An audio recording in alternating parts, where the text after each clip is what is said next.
முறை கண்டுவிட்டால் 1 கோடி புண்ணியமாம். கும்பநீர் தெளிக்க பெற்றார் பெறுவோர் ஜென்ம சாபல்யமாம். சொக்க வைக்கும் குடமுழுக்கு சொர்க்கமே இங்கிருக்கு. 33 தேவர்களின் அருள் இருக்கு. மங்களநாத ஒலி அர்ச்சகர் வேத ஒலி சுற்றமெல்லாம் சூழ்ந்து காண கும்பத்தின் குடமுழுக்கு.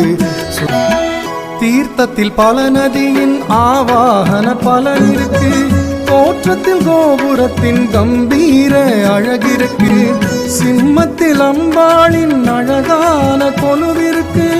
மங்கள குடமுழுக்கு மனோன்மணியின் அருள் இருக்கு. சுற்றமெல்லாம் சூழ்ந்து காண கும்பத்தின் குடமுழுக்கு. மனமாடுது மகிழ்ந்தாடுது அகிலமெல்லாமே வியந்தாடுது.